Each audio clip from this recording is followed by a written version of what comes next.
Bertemu lagi dengan saya Pak Marinsan. Video kali ini kita akan membahas latihan-latihan soal induksi elektromagnet. Oke, kita bahas soal nomor 1. Fluks magnetik yang dihasilkan oleh medan magnetik B yang menembus tegak lurus permukaan seluas A adalah fluks. Oke ya, jadi fluks sama dengan B A cos theta.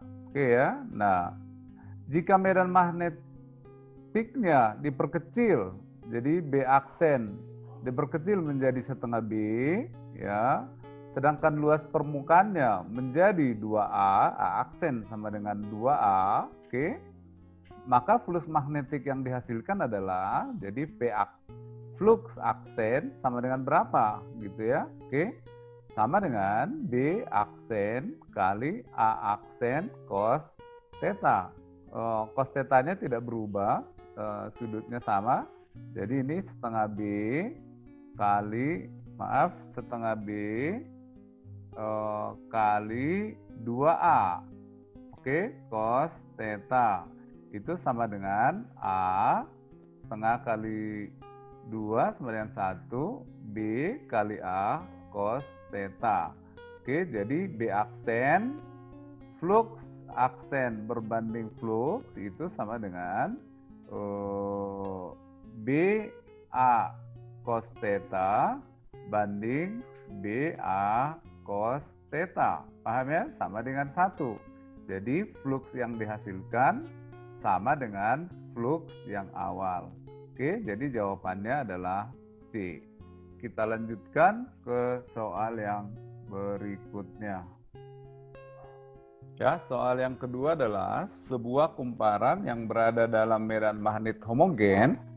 Kumparan tersebut tegak lurus dengan arah medan magnetik. Ya, jadi sebuah kumparan ya tegak lurus dengan arah medan magnetik, ya. Tegak lurus dengan B, ini adalah A, jadi sudut tetanya adalah garis normal dengan B-nya adalah 0 derajat. Oke ya. Nah, ada 3 pertanyaan. Untuk mengubah besar flux magnetik ya, agar flux magnetik yang melalui kumparan tersebut berkurang 80%, jadi agar fluxnya berkurang 20% menjadi tinggal 80% atau 0,8 dari B, maka yang harus dilakukan untuk 3 poin mengubah besar B atau flux magnetik, mengubah ukuran kumparan, dan mengubah sudut kumparan dengan arah medan magnet berapa saja. Oke ya, yang A supaya jadi 0,8 B, jadi 0,8 B ya, 0,8 flux awal maksudnya, 0,8 flux awal, maka yang dilakukan adalah mengubah B-nya. Jadi B aksen kali A, oke, cosinus theta. Oke, jadi berapa B aksennya? Sedangkan flux tadi, flux sama dengan B kali A cos theta, ya, itu fluxnya, sehingga 0,8 flux per flux gitu sama dengan B aksen kali A cos theta per B kali A cos theta. Oke, itu perbandingannya. Ini coret yang sama, Oke, sudutnya juga sama, maka B aksen, oke ya, kali silang B aksen sama dengan 0,8 B gitu. Jadi supaya fluxnya berkurang 20% atau menjadi 80% dari yang awal, maka dengan yang lainnya tetap, maka medan magnetnya diubah dari B menjadi 0,8 B. Oke. Sedangkan untuk yang B, untuk mengubah ukuran kumparan, jadi aneh yang dirubah sekarang. Jadi B aksen ya, B flux aksen sama dengan B kali A aksen cos theta. Oke, jadi sedangkan flux adalah B kali A cos theta. Sekarang kita masukkan lagi flux aksen. Oke, flux aksen itu 0,8 flux ya, 0,8 flux per flux gitu sama dengan B kali A aksen cos theta per B kali A cos theta. Oke, coret lagi seperti yang tadi, B-nya sama, sudutnya juga sama, maka A aksennya sama dengan kali silang 0,8A. Oke, jadi dengan komponen yang lain sama, supaya fluxnya berubah menjadi 80% dari yang awal, maka luas kumparannya yang diubah menjadi 0,8 yang awal. Oke, yang C-nya kita buat di sini. Untuk pertanyaan yang C, berapa sudutnya untuk mengubah menjadi 0,8 semula. Oke, jadi sama seperti yang tadi, flux aksen sama dengan A, B, cos theta aksen ya. Jadi 0,8 flux sama dengan AB cos theta aksen. Jadi 0,8 flux per flux sama dengan ya, ini flux ya, sama dengan AB cos theta aksen per AB cos theta. Oke. Coret lagi yang sama ya, AB cos theta ini sama dengan 1, jadi dicoret sehingga cos theta aksen sama dengan 0,8. Oke, jadi theta aksen ini sudah pasti sama dengan 37 derajat. Oke, hitung pakai kalkulator, cos berapa 0,8 adalah cos 37 derajat. Jadi intinya untuk mengubah fluxnya menjadi 0,8 semula atau 80% semula, maka sudutnya dibuat menjadi 30 derajat. Apa itu sudutnya? Sudut garis normal terhadap arah medan magnet. Oke, paham ya? Sekian soal yang kedua, kita lanjutkan ke soal yang berikutnya. Soal yang ketiga, lihat gambar.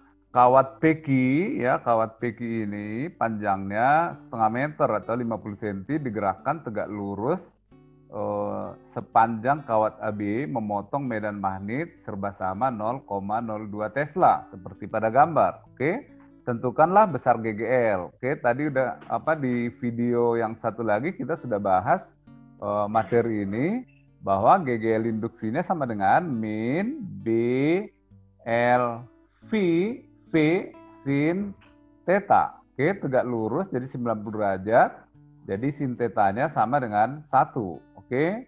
Berapa B-nya? Adalah 0,02 Tesla. Berapa L-nya? Adalah setengah ya, setengah meter.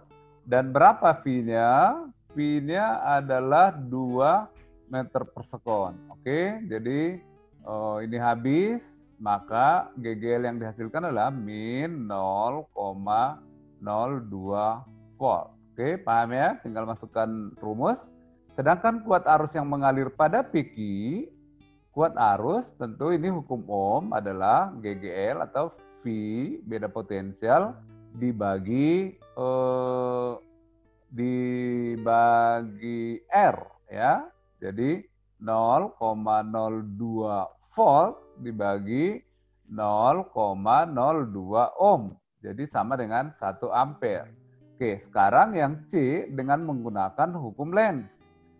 Arah kuat arus pada kawat PQ. Nah, ini lebih mudahnya kita pakai gaya Lorentz ya. Jadi kalau bendanya bergerak ke kanan, maka gaya Lorentz-nya melawan ke kiri. Sama seperti kita bahas pada video yang lain adalah usaha mekanik atau daya mekanik berubah menjadi usaha listrik, energi listrik. Jadi untuk melawan gaya Lorentz ini dibutuhkan usaha untuk mendorongnya ke kanan. Jadi gaya Lorentz-nya ke kanan. Pakai tangan kanan ya, pakai tangan kanan. Gaya Lorentz ke kanan. Telapak tangan itu ke kiri, maaf, ke kiri. Oke. Sedangkan medan magnet ke arah kita, tegak lurus. Tegak lurus. Titik-titik itu menunjukkan medan magnetnya ke arah kita. Oke. Medan magnet ke arah kita, gaya Lorentz ke kiri, maka ibu jari itu adalah arah arus listrik. Berarti arah arus listriknya pada kawat adalah dari P ke Q. Artinya di kawat ini arah arusnya adalah ke bawah ya. Atau kalau di sini arah arusnya adalah ke atas gitu. Jadi dia berputar begini arah arusnya begini arah arusnya. Oke. Jadi arah arusnya dari P ke Q di dalam kawat atau Q ke P di dalam R. Oke, sekian. Jadi di sini dari P ke Q di kawat. Oke, itu soal yang ketiga. Kita lanjutkan ke soal yang berikutnya. Oke, soal yang berikutnya, sebuah kumparan memiliki jumlah lilitan 1000. Oke ya, jadi diketahui N sama dengan 1000 lilitan. Oke, mengalami perubahan flux. Jadi delta fluxnya itu dari 3 menjadi 5 kali 10 pangkat min 5. Jadi 5 kali 10 pangkat min 5, ini perubahannya ke 3 kali 10 pangkat min 5 ya.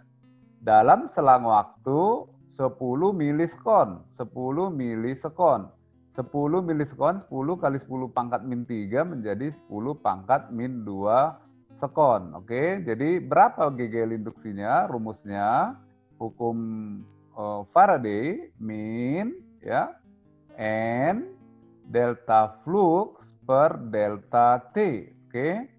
N-nya berapa? 10 pangkat 3. Delta fluxnya ini kali 5 dikurang 3 adalah 2 kali 10 pangkat min 5 ya. Delta T-nya 10 pangkat min 2. Oke, jadi berapa ini? 10 pangkat min 2 naik ke atas menjadi 10 pangkat 5 ya. 10 pangkat min 5 dikali 10 min 5 jadi 1. Berarti 2 volt. Oke, itu soal yang keempat ini. Kita lanjutkan ke soal berikutnya. Oke, kita lanjutkan soal yang terakhir. Lihat gambar 2 buah kawat konduktor yang sejajar. Ya, ini 2 kawat sejajar ini berjarak L sama dengan 1 meter dipasang membentuk sudut theta 30 derajat terhadap bidang horizontal. Oke. Ujung bawah kedua kawat terhubung dengan sebuah resistor, ini resistor 3 ohm, sebuah batang konduktor, ya masanya M bergeser turun di sepanjang rel yang 2 ini tanpa kehilangan kontak dengan rel sehingga rel dan batang membentuk suatu rangkaian tertutup. Oke, jadi ada arus listrik ya. Pada daerah tersebut terdapat medan magnet seragam yang besarnya 2 Tesla dengan arah horizontal. Jika batang turun dengan laju konstan, V sama dengan 3 meter per sekon, massa batang adalah berapa? Oke, jadi gini ya. Jadi ini adalah batang, ini batang. Oke, batang ini memiliki berat mg sehingga gaya yang menggerakkannya yang sejajar bidang adalah ya ini mg sin 30 derajat. Oke. Nah, sedangkan gaya yang melawannya adalah gaya Lorentz. Gaya Lorentz itu kemana? Ini batang ya, batang ini menembus bidang batangnya dan B-nya ke sini pakai tangan kanan, B ke kanan untuk melawan mg, maka gaya Lorentz-nya ke atas ya. I-nya ke arah kita, menuju kita I-nya, B ke kanan, maka gaya Lorentz ke atas ya. Gaya Lorentz ke atas. Jadi gaya Lorentz-nya ke atas ya, ke atas untuk melawan mg, sehingga sigma F-nya sama dengan 0 karena kecepatannya konstan. Sehingga ini kita uraikan ya, bentar diperbaiki ya, gaya Lorentz-nya ke atas, oke. Ini FR ya, kita uraikan dia ke sini ya. Ini 30 derajat. Ini adalah berarti FL sin 30 derajat ya. Jadi gaya Lorentz sin 30 derajat, arah yang sejajar dengan bidang. Nah, kecepatannya konstan. Konstan. Artinya apa? Percepatannya sama dengan 0. Atau sigma F-nya sama dengan 0. Itu artinya apa? Mg sin 30 derajat sama dengan gaya Lorentz sin 30 derajat. Oke, jadi sin 30 dengan sin 30 habis. Jadi Mg sama dengan gaya Lorentz. Apa rumus gaya Lorentz? I B L. Oke ya. Nah, karena ketika kumparan ini melewati fluks magnet dengan kecepatan tertentu, terjadi GGL di sini. GGL-nya apa? BLV ya, BLV. GGL dibagi R adalah I. Oke, kita lanjut. Jadi M kali G sama dengan I itu adalah GGL per R dikali BL. Kita lanjut lagi, GGL itu adalah BLV ya, per R kali BL. Jadi Mg sama dengan B kuadrat ya, ini B kali B, L kuadrat kali V per R. Jadi berapa masanya? Sama dengan B kuadrat kali L kuadrat kali V per G kali R. Oke, kita masukkan angka-angkanya. B-nya berapa? B-nya adalah 2, jadi 2 kuadrat. L-nya adalah 1 ya, 1 kuadrat. V-nya 3 ya, terus G-nya 10, nggak diketahui, kita ambil rata-ratanya. R-nya adalah 3 ohm. Oke, ini coret. Jadi 4/10, maka masanya adalah 0,4 kg. Oke, sekian soal yang terakhir. Mudah-mudahan dari sekian banyak soal yang kita bahas hari ini, kalian bisa memahaminya dan kalian bisa mengerti teori-teori dalam induksi elektromagnetik. Sekian pembahasan soal kita pada hari ini. Wassalamualaikum warahmatullahi wabarakatuh.